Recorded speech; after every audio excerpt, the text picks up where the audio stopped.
Bagi sekitar 1 miliar orang di India, sapi bukan sekedar hewan ternak. Lebih dari itu, ia adalah simbol kesucian, ibu yang memberi kehidupan, serta bagian yang tidak terpisahkan dari nadi spiritual dan budaya jutaan warganya. Penghormatan yang sangat mendalam ini tergambar jelas dalam berbagai undang-undang perlindungan yang sangat ketat, sehingga menjadikannya sebagai salah satu kebijakan paling unik di dunia. Di balik citra sakralnya tersembunyi sebuah paradoks. Karena nyatanya, kebijakan yang sama yang menempatkan sapi di atas altar pemujaan telah melahirkan jutaan sapi liar yang terlantar, yang kemudian memicu krisis lingkungan, dan yang jauh lebih gelap, menyulut konflik sosial yang brutal dan seringkali mematikan.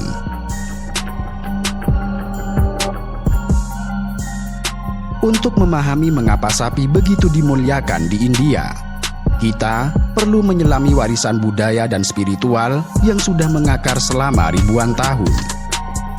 Bagi sebagian besar masyarakat India, terutama penganut Hindu yang merupakan mayoritas, sapi atau gaumata yang berarti ibu sapi adalah perwujudan dari kelembutan, kemurahan hati, serta kesucian. Dalam ajaran Hindu, sapi dihubungkan dengan berbagai dewa-dewi. Salah satu yang paling terkenal adalah kaitan sapi dengan Dewa Krishna, yang seringkali digambarkan sebagai seorang gembala sapi.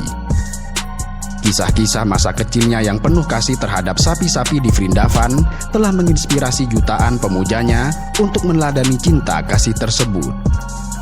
Selain itu, ada pula Nandi, seekor sapi jantan yang dikenal sebagai wahana atau kendaraan Dewa Siwa, salah satu dewa utama dalam Trimurti agama Hindu. Kehadiran patung Nandi pada hampir setiap kuil Siwa di seluruh India menandakan posisi penting hewan ini dalam keyakinan agama Hindu. Penghormatan terhadap sapi tidak hanya terbatas pada teks-teks suci, tetapi juga tercermin dalam praktik sehari-hari serta ritual keagamaan di India. Di banyak desa, keluarga Hindu tradisional memelihara setidaknya 1 ekor sapi di rumah mereka. Sapi itu dianggap sebagai bagian anggota keluarga. Mereka diberi nama, dihias dengan karangan bunga pada hari-hari istimewa, dan doanya dimohonkan demi kesejahteraan penghuni rumah. Susu sapi dijuluki sebagai emas putih, yang diolah menjadi mentega atau keju yang menjadi bahan pokok kuliner India. Bahkan kotoran dan air kencing sapi sekalipun turut dimanfaatkan. Kotoran kering digunakan sebagai bahan bakar alami serta plester lantai di rumah-rumah pedesaan. Sementara air kencingnya dipakai dalam ramuan pengobatan Ayurveda tradisional.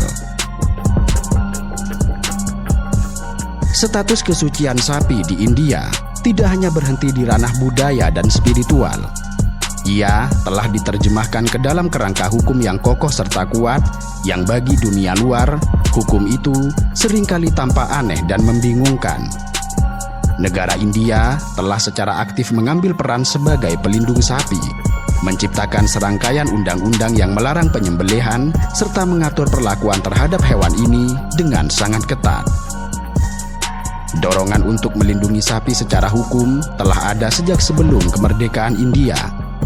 Para pemimpin nasionalis seperti Mahatma Gandhi seringkali menyuarakan pentingnya perlindungan sapi sebagai bagian dari identitas India.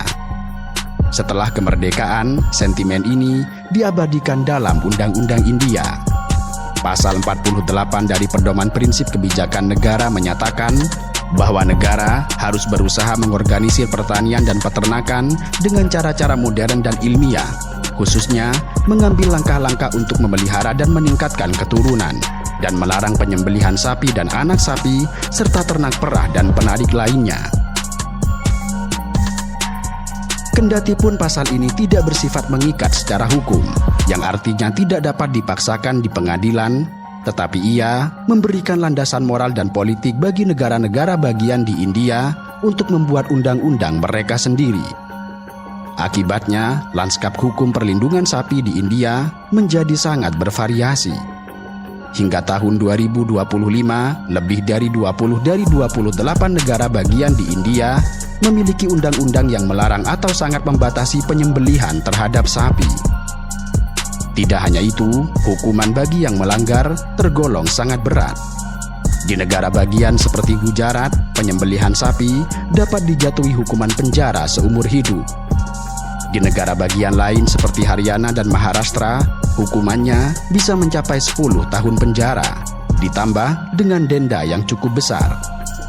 Undang-undang ini tidak hanya menargetkan penyembelihan, tetapi juga kepemilikan serta transportasi dengan sapi, yang seringkali juga dianggap sebagai tindak pidana. Di Uttar Pradesh, sejak tahun 2020, berlaku aturan yang meningkatkan hukuman maksimum menjadi 10 tahun penjara dan denda hingga 5 lakh rupiah atau sekitar 5.900 dolar Amerika bagi siapapun yang terbukti menyembelih sapi. Di beberapa tempat lain, hukuman bervariasi antara 3 hingga 7 tahun penjara. Bahkan, memiliki atau mengangkut daging sapi secara ilegal bisa berujung bui. Ini jelas hukuman yang sangat berat jika dibandingkan dengan banyak negara lain, di mana menyembelih sapi hanyalah bagian dari industri makanan sehari-hari. Dari sudut pandang hukum internasional, terutama jika dibandingkan dengan negara-negara barat, undang-undang perlindungan sapi di India sangatlah unik. Sebagian besar undang-undang kesejahteraan hewan di dunia berfokus pada pencegahan kekejaman terhadap hewan secara umum dan memastikan proses penyembelihan yang manusiawi. Namun di India, undang-undang ini secara spesifik mengangkat satu spesies hewan ke status yang dilindungi secara total, bukan berdasarkan pertimbangan ekologis atau konservasi, melainkan murni atas dasar sentimen keagamaan serta budaya mayoritas. Hal ini seringkali menimbulkan perdebatan tentang sejauh mana negara sekuler dapat memberlakukan hukum yang didasarkan pada ajaran atau agama tertentu. Para kritikus berpendapat bahwa undang-undang ini melanggar hak-hak kelompok minoritas, seperti Muslim dan Kristen, serta masyarakat Dalit dan suku-suku asli yang secara tradisional mengonsumsi daging sapi dan bergantung pada industri kulit dan daging untuk mata pencaharian mereka. Di balik citra kesucian dan perlindungan hukum yang sangat ketat, terdapat sebuah kenyataan pahit yang menghantui jalanan, pedesaan, dan bahkan kota-kota besar di India. Hewan-hewan yang sama yang dipuja di kuil dan dilindungi oleh undang-undang, kini menjadi sumber masalah lingkungan dan sosial yang serius. Jutaan ekor sapi berkeliaran bebas tanpa pemilik di jalan-jalan dan ladang, hidup sebagai sapi liar yang justru menimbulkan masalah sosial dan lingkungan. Data sensus ternak terbaru menunjukkan bahwa populasi sapi terlantar di India mencapai 5 juta ekor. Sapi-sapi yang tidak terurus ini memasuki lahan pertanian warga serta merusak tanaman. Mereka berkumpul di tempat pembuangan sampah, memakan plastik dan limbah, dan tidak jarang pula menyebabkan kecelakaan lalu lintas di jalan raya. Masalah sapi liar telah menjelma menjadi isu nasional, memicu konflik antar kelompok-kelompok masyarakat, menghadapkan pemerintah pada tekanan konflik, dan membuat para ilmuwan mencari solusi atas dampak lingkungan yang ditimbulkannya. Dan inilah para dokter besar dari kebijakan perlindungan sapi di negara India. Masalah sapi liar sejatinya adalah konsekuensi langsung dari larangan penyembelihan. Secara tradisional, seorang petani memelihara sapi untuk diambil susunya atau tenaganya. Namun, ketika seekor sapi menjadi tua, sakit atau tidak lagi produktif, ia menjadi beban ekonomi. Biaya pakan dan perawatannya tidak sebanding lagi dengan manfaat yang diberikannya. Sebelum larangan penyembelihan diperlakukan secara ketat, para petani memiliki pilihan untuk menjual sapi-sapi tua ini ke rumah potong hewan. Ini memberikan mereka pemasukan tambahan untuk membeli ternak baru yang lebih produktif. Akan tetapi, dengan adanya undang-undang yang melarang penyembelihan dan menjatuhkan hukuman berat, pasar untuk sapi-sapi tua ini menjadi lenyap. Para petani yang seringkali hidup dalam kemiskinan dihadapkan pada pilihan sulit, antara terus memelihara hewan yang menjadi beban finansial atau melepaskannya begitu saja. Pada akhirnya, banyak yang terpaksa memilih opsi kedua, Dan akibatnya, pedesaan dan perkotaan di India dibanjiri oleh sapi-sapi yang tidak bertuan. Dan seperti yang telah dijelaskan, menurut data sensus terakhir ternak, diperkirakan ada lebih dari 5 juta sapi liar yang berkeliaran di seluruh India. Angka ini, menurut beberapa sumber tidak resmi, bisa jadi lebih tinggi. Mereka adalah produk dari sebuah kebijakan yang memuliakan kehidupan seekor sapi, tetapi gagal menyediakan mekanisme untuk merawatnya hingga akhir hayatnya. Bagi para petani, sapi liar adalah hama yang merusak. Gerombolan sapi liar seringkali masuk ke ladang-ladang dan memakan habis tanaman yang siap panen, menyebabkan kerugian ekonomi yang sangat besar bagi petani. Para petani terpaksa mengeluarkan biaya ekstra untuk membangun pagar yang lebih kuat atau begadang semalaman untuk menjaga ladang mereka.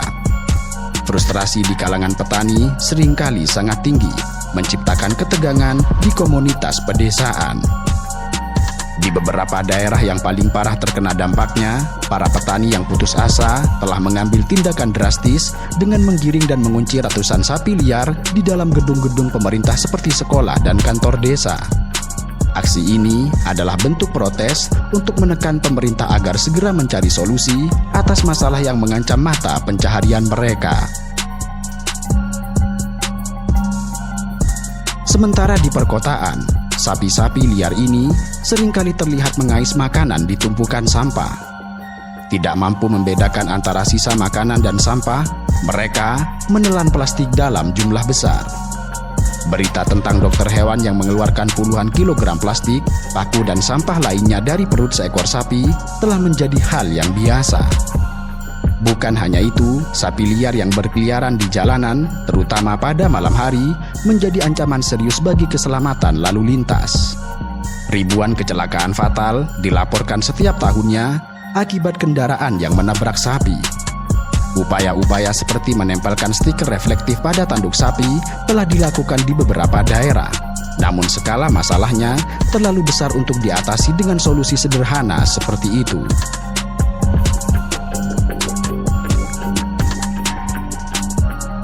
Tetapi, dimensi paling kelam dari isu sapi di India adalah kekerasan. Hewan yang dianggap sebagai simbol kedamaian itu, secara ironis, justru telah menjadi pemicu konflik sosial yang brutal, pemecahan komunal, dan aksi main hakim sendiri yang mematikan. Perlindungan sapi telah melahirkan fenomena yang dikenal sebagai kekerasan oleh kelompok penjaga sapi, yang seringkali beroperasi di luar hukum. Seiring dengan menguatnya sentimen nasionalis Hindu dan penegakan hukum anti penyembelihan yang lebih ketat, muncullah kelompok-kelompok yang menamakan diri mereka sebagai Gaurakshak atau pelindung sapi. Kelompok ini yang seringkali terdiri dari para pemuda yang terlalu bersemangat mengambil alih tugas untuk menegakkan larangan penyembelihan sapi dengan cara mereka sendiri. Mereka berpatroli di jalan raya, menghentikan truk-truk yang dicurigai mengangkut ternak untuk disembelih, dan seringkali melakukan kekerasan terhadap para pengemudi dan pedagang. Target utama dari kekerasan ini adalah kelompok minoritas, terutama Muslim yang secara historis terlibat dalam industri daging dan kulit. Selain itu, masyarakat Dalit yang dianggap sebagai kasta terendah dalam sistem kasta Hindu yang secara tradisional bertugas membuang bangkai sapi dan mengolah kulitnya juga sering menjadi korban. Tuduhan penyelundupan atau penyembelihan sapi, bahkan jika hanya berdasarkan rumor, sudah cukup untuk memicu amuk massa. Laporan dari berbagai organisasi hak asasi manusia dan media internasional telah mendokumentasikan puluhan kasus kekerasan mematikan yang dilakukan oleh para kelompok penjaga sapi dalam beberapa dekade terakhir. Tahun 2016, 4 pemuda Dalit di Una, Gujarat, diikat ke sebuah mobil, ditelanjangi, dan dicambuk di depan umum oleh para penjaga sapi. Mereka dituduh telah membunuh seekor sapi, padahal mereka hanya sedang menguliti bangkai sapi mati, sebuah pekerjaan yang secara tradisional memang mereka lakukan. Lalu, pada tahun 2017, seorang peternak sapi perah Muslim berusia 55 tahun diserang secara brutal di Alwar, Rajasthan, saat ia sedang mengangkut sapi yang baru dibelinya secara legal dari sebuah pasar ternak. Meskipun ia memiliki semua dokumen yang sah, ia dan putra-putranya diserang dengan tongkat dan batang besi. Data menunjukkan bahwa antara Mei 2015 dan Desember 2018, setidaknya 44 orang tewas dalam serangan oleh para penjaga sapi, di mana sebagian besar korbannya adalah seorang Muslim. Kekerasan ini menciptakan iklim ketakutan yang mendalam di kalangan minoritas, mengganggu mata pencaharian mereka, dan merusak tatanan sosial. Secara ekonomi, India sebenarnya berada dalam posisi unik. Meskipun sebagian besar penduduknya tidak makan daging sapi, India adalah produsen daging sapi terbesar kedua di dunia, termasuk daging kerbau yang secara teknis masuk kategori beef, sekaligus sebagai produsen susu terbesar di dunia. Ini artinya populasi ternak sapi dan kerbau di India luar biasa besar. Maka pelarangan menyeluruh atas penyembelihan sapi tentu mengguncang mata rantai industri. Pedagang daging sapi yang mayoritas adalah Muslim kehilangan mata pencaharian. Pabrik pengolahan kulit berkurang pasokan bahan baku, harga daging kerbau naik karena menjadi substitusi utama, dan peternak kecil yang tadinya mengandalkan penjualan sapi tua kini kehilangan pasar. Perdagangan lintas perbatasan pun akan macet. Sebelum tahun 2014, diperkirakan sekitar 2 juta ekor sapi per tahun diselundupkan dari India ke Bangladesh untuk memenuhi kebutuhan industri daging dan kulit di sana. Namun, setelah patroli perbatasan diperketat dan risiko diserang kelompok penjaga sapi meningkat, arus tersebut menyusut dengan drastis. Organisasi kemanusiaan pada tahun 2019 mencatat bahwa kebijakan perlindungan sapi telah menghentikan perdagangan sapi bahkan untuk jenis ternak yang sebenarnya tidak dianggap suci seperti lembu jantan, karena para pedagang takut menjadi sasaran kekerasan. Bagi banyak orang luar, situasi ini tampak sangat paradoks. India melarang membunuh sapi, tetapi di saat yang sama, jutaan warganya masih bergantung pada industri terkait sapi demi ekonomi, mulai dari susu, kulit, hingga ekspor daging kerbau. Konflik antara kepercayaan dan kebutuhan pasar inilah yang menjadi benang kusut. Apalagi pemberlakuan hukum yang keras tanpa persiapan solusi alternatif memicu persoalan baru yang justru kontraproduktif terhadap tujuan perlindungan dari hewan itu sendiri. Dengan demikian, dapat disimpulkan bahwa fenomena ledakan sapi liar di India adalah produk sampingan tidak terduga dari niat mulia untuk melindungi sapi. Faktor-faktor ekonomi, hukum, dan sosial saling bertaut membentuk badai sempurna yang menghasilkan jutaan sapi tanpa tuan. Mereka terombang-ambing antara status suci yang membuat mereka tidak tersentuh dan status liar yang membuat mereka tidak terurus dan hidup mengenaskan. Lalu pelan-pelan, ia menjadi masalah serius di pedesaan, perkotaan, di jalanan, hingga sosial.